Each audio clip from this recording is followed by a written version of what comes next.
ನಮಸ್ಕಾರ. ಈ ಹಿಂದೆ ಧೃತರಾಷ್ಟ್ರ ಸಂಜೆಯಿನಲ್ಲಿ ತನ್ನ ವಿಷಾದವನ್ನ ಕೊಡುವಂತಹ ವಿಷಯವನ್ನ ಹೇಳಿದ್ದೆ. ಈಗ ಅದರ ಮುಂದಿನ ಪಥವನ್ನ ಹೇಳ್ತಾ ಇದ್ದೇನೆ. ಈ ಭೂಮಿಯನ್ನ ತನ್ನ ಪವಿತ್ರ ಪಾದಗಳಿಂದ ಸ್ಪರ್ಶಿಸಿ ಭೂಮಿಯನ್ನ ಪವಿತ್ರಗೊಳಿಸಿದಂತಹ ಆ ಮಾಧವನಾದಂತಹ ವಾಸುದೇವ ಪಾಂಡವರ ಪಕ್ಷದಲ್ಲಿ ಇದ್ದ ಅಂತ ತಿಳಿದಾಗ ನನಗೆ ಜಯದ ಆಸೆ ಉಳಿಯಲಿಲ್ಲ ಸಂಜಯ.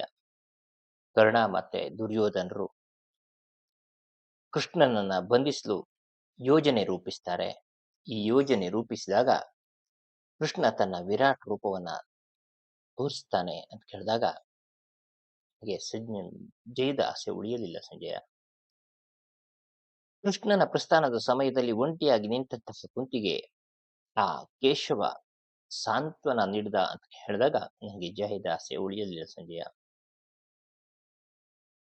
ವಸುದೇವನ ಮಗ ವಾಸುದೇವ ಪಾಂಡವರ ಮಿತ್ರನಾಗಿದ್ದಾನೆ ಮತ್ತು ಶಾಂತನುವಿನ ಪುತ್ರ ಭೀಷ್ಮ ಮತ್ತು ಭರದ್ವಾಜ ಗೋತ್ರದ ದ್ರೋಣರು ಇಬ್ರು ಅವರಿಗೆ ಆಶೀರ್ವಾದ ನೀಡ್ತಾ ಇದ್ದಾರೆ ಅಂತ ಹೇಳಿದಾಗ ನನಗೆ ಜಯದ ಆಸೆ ಉಳಿಯಲಿಲ್ಲ ಸಂಜಯ. ಕರ್ಣನು ಭೀಷ್ಮರಿಗೆ ನೀವು ಯುದ್ಧ ಮಾಡಿದರೆ ನಾನು ಯುದ್ಧದಲ್ಲಿ ಭಾಗವಹಿಸುವುದಿಲ್ಲ ಅಂತ ಹೇಳಿ ಸೈನ್ಯವನ್ನ ತೊರೆದ ಅಂತ ಹೇಳಿದಾಗ ನನಗೆ ಜಯದ ಆಸೆ ಉಳಿಯಲಿಲ್ಲ ಸಂಜಯ.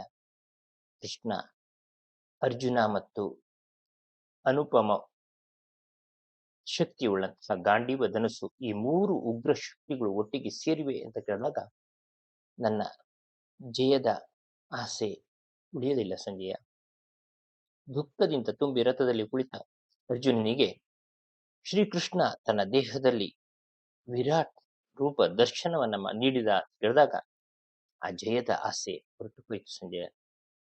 ಶತ್ರು ಖ್ಯಾತಿ ಭೀಷ್ಮರು ಯುದ್ಧದಲ್ಲಿ ಸಾವಿರಾರು ರಥಿಗಳನ್ನ ನಾಶ ಮಾಡ್ತಾ ಇದ್ರು, ಪಾಂಡವರಲ್ಲಿ ಯಾರೂ ಸಾಯಲಿಲ್ಲ ಅಂತ ಹೇಳಿದಾಗ ನನಗೆ ಜಯದ ಆಸೆ ಉಳಿಯಲಿಲ್ಲ.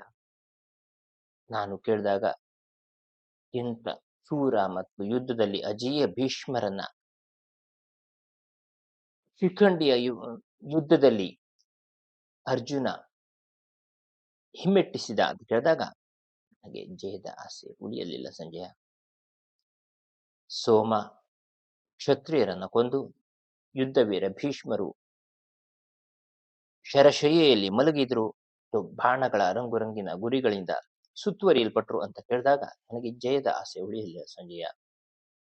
ಭೀಷ್ಮರು ಶರಶಯ್ಯೆಯಲ್ಲಿದ್ದಾಗ ನೀರು ಬೇಕು ಅಂತ ಕೇಳಿದಾಗ ಅರ್ಜುನ ಅವರನ್ನ ನೀರನ್ನು ಒದಗಿಸಿ ತೃಪ್ತಿಗೊಳಿಸಿದ ಅಂತ ಹೇಳಿದಾಗ ನನಗೆ ಜಯದ ಆಸೆ ಉಳಿಯಲಿಲ್ಲ.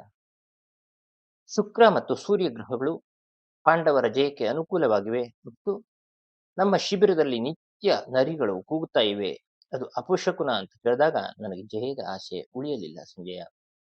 ದ್ರೋಣರು ಯುದ್ಧದಲ್ಲಿ ವಿವಿಧ ರೀತಿಯ ಅಸ್ತ್ರವಿದ್ಯೆಯನ್ನು ಪ್ರದರ್ಶಿಸಿದರು, ಯಾವುದೋ ಶ್ರೇಷ್ಠ ಪಾಂಡವರನ್ನ ಕೊಲ್ಲಲಿಲ್ಲ ಅಂತ ಹೇಳಿದಾಗ ನನಗೆ ಜಯದ ಆಸೆ ಹೊರಟು ಹೋಯಿತು ಸಂಜಯ.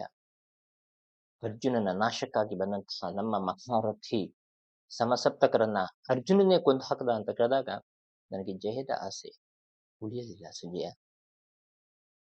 ಶಸ್ತ್ರಧಾರಿ ದ್ರೋಣಾಚಾರ್ಯರಿಂದ ಸುರಕ್ಷಿತವಾಗಿದ್ದಂತ ಮತ್ತು ಇತರರಿಂದ ಭೇದಿಸಲು ಅಸಾಧ್ಯವಾದಂತಹ ಚಕ್ರವ್ಯೂಹವನ್ನ ಭೇದಿಸಿ ಸುಭದ್ರ ಪುತ್ರ ಅಭಿಮನ್ಯು ಒಬ್ಬನೇ ಒಳಗೆ ಪ್ರವೇಶಿಸಿದ ಅಂತ ಕೇಳಿದಾಗ ನನಗೆ ಜಯದ ಆಸೆ ಉಳಿಯಲಿಲ್ಲ ಸಂಜಯ.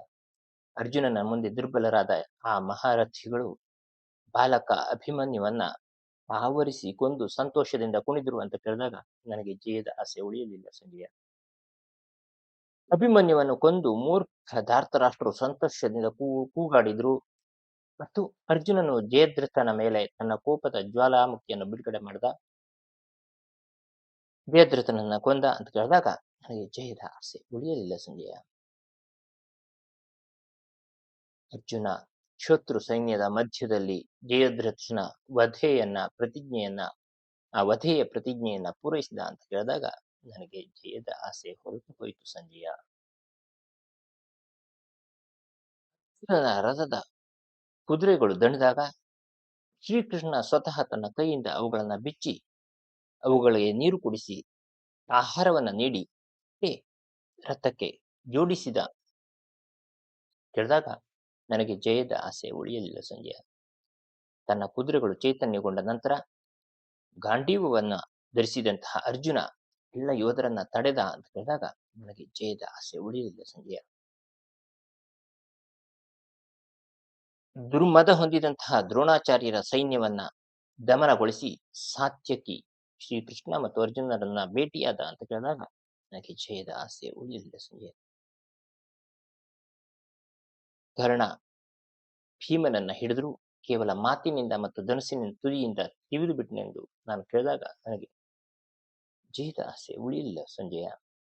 ದ್ರೋಣ, ಕೃತವರ್ಮ, ಕೃಪಾಚಾರ್ಯ, ಕರ್ಣ, ಅಶ್ವತ್ಥಾಮ, ಶಲ್ಯರಂತಹ ಶೂರ ವೀರರು ಜಯದ್ರಥನ ವಧೆಯನ್ನು ಸುಮೌನವಾಗಿ ಸಹಿಸಿಕೊಂಡ್ರು ಅಂತ ಕೇಳಿದಾಗ ನನ್ನ ಜಯದ ಆಸೆ ಹೊರಟು ಹೋಯಿತು ಸಂಜಯ.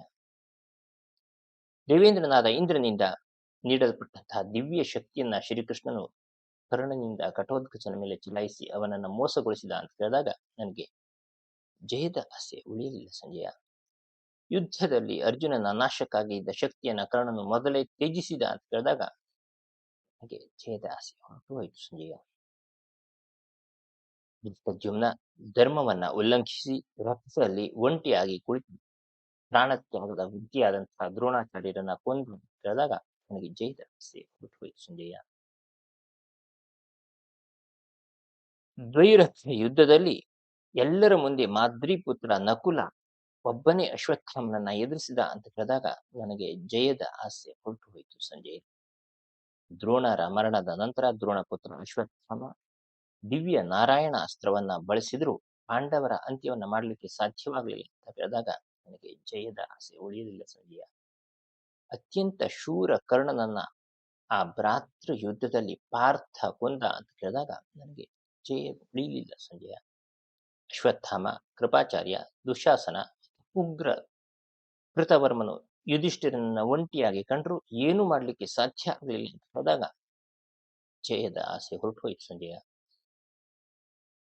ಯುಧಿಷ್ಠಿರ ಶ್ರೀಕೃಷ್ಣನ ಮುಂದೆ ಭಯಗೊಂಡು ನಿಂತಹ ಮದ್ರರಾಜ ಶಲ್ಯನನ್ನ ಕೊಂದ ಅಂತ ಕೇಳಿದಾಗ ಜಯದ ಆಸೆ ಹೊರಟು ಹೋಯಿತು ಸಂಜಯ.